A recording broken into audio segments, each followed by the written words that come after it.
بلکہ قید خانوں میں قید رہا.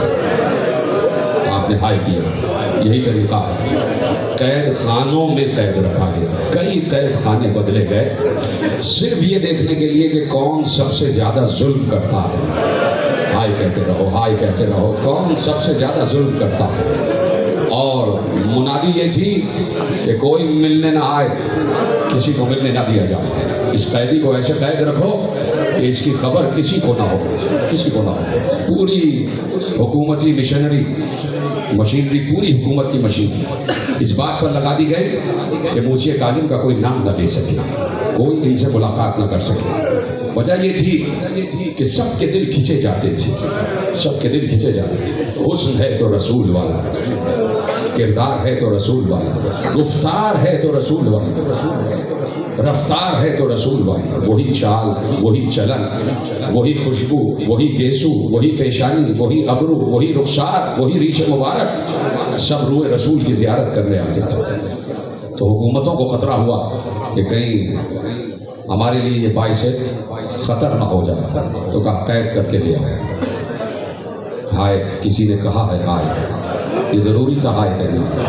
اب میں بیان کروں کہ میں نے لفظ کہہ دیا قید کر کے لے آؤ، اور آپ نے سن لیا. سنے کہ کیسے قید کیا گیا. میرا مولا مسجد نبوی میں نماز پڑھ رہا تھا. اجرکم اللہ، اجرکم اللہ. میرا مولا مسجد نبوی میں نماز پڑھ رہا تھا. ایسے میں حکومت کے پیادے آ گئے، حکومت کے سپاہی آ گئے. میرے مولا نے نماز ختم کی تو آواز دی چلو تمہیں حاکم وقت نے بلایا ہے، بغداد جانا ہے. کہا مجھے نماز ختم کر لینے دے، مجھے اوراد و وظائف مناجاتیں ختم کر لینے دے، میں پھر تیرے ساتھ خود چلوں گا. کہا نہیں. حاکم نے کہا ہے جس حالت میں ہوں اسی حالت میں لے کر آؤ.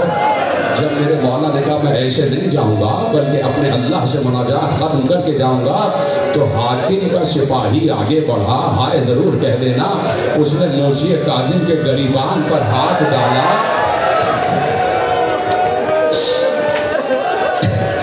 موسی کاظم کے گریبان پر ہاتھ ڈالا اور گھسیٹتا ہوا مسجد سے باہر لایا. میرا مولا موسی کاظم یہ کہہ رہا تھا ارے ظالم، مجھے بیٹیوں سے رخصت تو ہونے دے. بیٹیوں والے بیٹھے ہو تو گریہ کرتے جانا، ہائے کہتے جانا، ہائے کہتے جانا.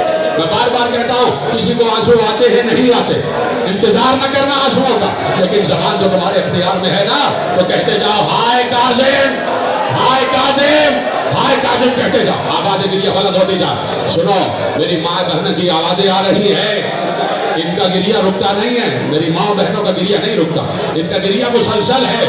اس لیے کہ ان کو معلوم ہے کہ آج یہ صرف حمیدہ خاتون کو پرسہ دینے نہیں آئی بلکہ فاطمہ زہرا کو پرسہ دینے آئی، بلکہ بنت رسول کو پرسہ دینے آئی. اجرکم اللہ. گھسیٹتے ہوئے لے گئے. اور اس عالم میں تمہیں پتا ہے نا محلہ بنی ہاشم بالکل مسجد نبوی سے ملا ہوا ہے، اور گھر کے دروازے کے سامنے سے گھسیٹتے ہوئے لے گئے.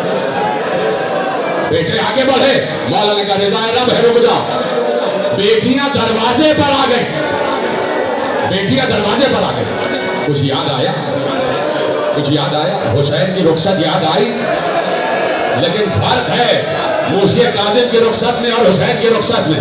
میرا دل کہتا ہے کہ اس وقت موسی کاظم کو کربلا یاد آئی ہوگی کہ جس وقت موسی کاظم کو گھسیٹتے ہوئے لے جا رہے ہیں اور دروازے پہ موسی کاظم کی 4 برس کی بیٹی فاطمہ معصومہ قوم اور رو کر کہہ رہی ہے بابا کہ آخری بار مل کر نہ جاؤ گے، بابا مجھے آخری بار کلیجے سے لگا دو.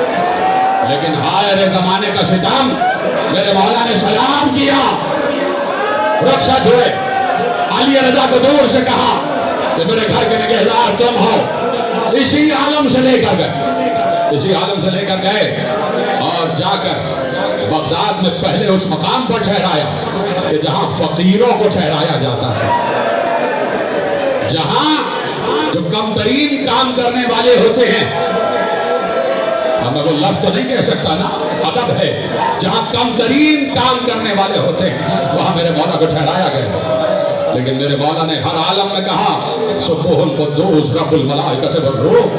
کہا کہ کچھ بھی ہو جائے میں اس کی رضا پر راضی ہوں، میں اس کی رضا پر راضی ہوں۔ قید ہو گئے میرے مولا، 3 قید خانے بدلے گئے، صرف اس لیے بار بار قید خانے بدلے جاتے تھے کہ حاکم کو معلوم ہوتا تھا کہ یہ دربان زیادہ ظلم نہیں کر رہا، اس کو رحم آ گیا۔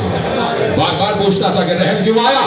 کہا یہ قیدی سوائے تسبیح کے، سوائے عبادت کے کچھ بولتا ہی نہیں، اس سے ہم کسی کو ملنے بھی نہیں دے رہے، اس سے تجھ کو کیا خطرہ ہو سکتا؟ دوسرے قید خانے میں ڈالا گیا، تیسرے قید خانے میں ڈالا گیا۔ چندی بن شاہی کے ملعون کا قید خانہ سب سے قبیح ترین قید خانہ تھا، سب سے ظالم ترین قید خانہ تھا۔ میں سن رہا ہوں میری مائی بہنوں کی آوازیں آ رہی ہیں، سنو گے وہ قید خانہ کیسا تھا؟ 70 سیڑھیاں اتر کے نیچے قید خانہ تھا، اور پہلے 1 منزل کا قید خانہ، پھر قید خانہ اور چھوٹا ہو گیا، پھر قید خانہ اور چھوٹا ہو گیا، تہ در تہ قید خانے تھے، قید خانے میں تہ خانہ، پھر تہ خانے میں قید خانہ، پھر قید خانے میں تہ خانہ، آخر میں ایسا تہ خانہ آیا کہ جہاں میرا مولا صرف رکوع کے عالم میں رہ سکتا تھا، دونوں طرف سے میرے مولا کے شانے دیواروں سے مس ہو رہے تھے۔ اسی عالم میں میرے مولا نے 10 برس گزار دیے۔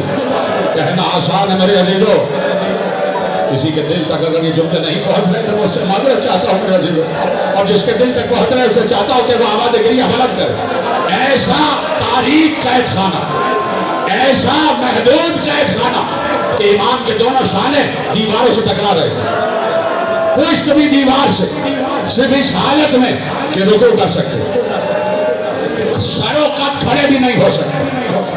کچھ لوگ ہیں کہ جن کو یاد آ گیا، جنہوں نے بغداد میں وہ قید خانہ دیکھا ہے، ابھی تو اس میں جالی لگا دی گئی ہے نا، لیکن زیارت کرنے والوں نے اصل قید خانے کی بھی زیارت کی ہے، اور جا جا کے اپنے سروں کو دیواروں سے مارا ہے کہ جب انہیں یاد آیا، ہائے میرا مولا موسی کاظم، ہائے کائنات کا تاجدار بادشاہ، ہائے ہماری حاجتوں کو پورا کرنے والا باب الحوائج، اس عالم میں رہا ہے، اس عالم میں رہا ہے۔ عجیب و غریب قید خانہ ہے میرے عزیزوں۔ میں بڑے تحمل سے ایک روایت پڑھنا چاہتا ہوں، اور پھر اس کے بعد دوسری روایت، جب دوسری روایت اختتام پر ہوگی تو تابوت برآمد ہوگا۔ ہاں، بڑے حوصلے کے ساتھ سنتے جائیں، لیکن آہستہ آہستہ گریہ کرتے جائیں۔ میں بھی سینے پہ ہاتھ مار رہا ہوں، آپ بھی سینے پہ ہاتھ مار رہا ہوں۔ 3 دن ہو گئے میرے مولا کو زہر دیے ہوئے، میرا مولا 3 دن اسی قید خانے میں تڑپا ہے، جگر میں حرارت ہے، دھواں اٹھ رہا ہے، لیکن خدا کی قسم میں کسی مقام پر کہہ رہا تھا اور جملہ دہراتا ہوں کہ اگر کہیں کوئی زہر خورانی کر لے نا، کسی غذا میں فوڈ پوائزن ہو جاتا ہے نا کسی کو، تو فوراً گھر والے لے کے دوڑتے ہیں، ہاسپٹل لے کے جاتے ہیں، طبیب کو دکھاتے ہیں اور طبیب دوا دیتا ہے۔ اب پڑھنے کے لیے کیا کچھ رہ گیا ہے؟ موسی کاظم کو زہر دے دیا گیا، 3 دن میرا مولا تنہا تڑپا ہے، نہ کوئی دوا پلانے والا ہے، اجرکم اللہ، نہ کوئی تسلی دینے والا ہے۔ تو کیا اس وقت میرے مولا کو اپنی بیٹیوں کی یاد نہ آئی ہوگی؟ کیا 18 بیٹیوں کو یاد نہ کیا ہوگا؟ باپ پر جب کوئی کلفت ہوتی ہے تو سب سے زیادہ بیٹی کو یاد کرتا، بیٹیاں باپ سے بڑی محبت کرتی، یاد کر رہا تھا میرا مولا موسی کاظم اپنی بیٹیوں کو، لیکن کوئی دوا پلانے والا نہیں، کوئی دوا پلانے والا نہیں۔ میں دیکھ رہا ہوں میرے نوجوان دوست کیسے گریہ کر رہے ہیں۔ خدا تمہاری جوانیوں کو سلامت رکھے، خدا تمہارے آنسوؤں کو رومان سیدہ میں جگہ عطا کرے، خدا تمہاری یہ آوازیں جنت البقیع تک پہنچ جائے، اور یقیناً پہنچ رہی ہے، اور پہنچانے کی ضرورت بھی نہیں ہے جب جنت البقیع والی بی بی خود پس پردہ بیٹھی ہو۔ گریہ کرتے رہنا میرے عزیزوں۔ 3 دن میرا مولا تڑپا، 3 دن تڑپا، ایسے میں بار بار حاکم نے سپاہی کو بھجوایا، دیکھو دم نکلا یا نہیں نکلا، قیدی مر گیا یا نہیں؟ کہا نہیں، ابھی بھی تڑپ رہا ہے، ابھی بھی سانسیں آ رہی ہیں۔ جب 3 دن ہو گئے اور سانسوں کا سلسلہ چلتا رہا، اب مجھے نہیں پتا کیسے روایت سنو گے، میں چاہوں تو یہی ختم کر دوں، لیکن مجھے بانیان اعظم سے کہا، بانیان اعظم نے مجھ سے کہا ہے کہ ایک روایت ہے کہ جس کو پڑھنا اور اس پر اختتام ہوگا، لیکن یہاں تک میرا ساتھ دیتے رہنا، ہائے حسین ہائے کاظم کہتے رہنا۔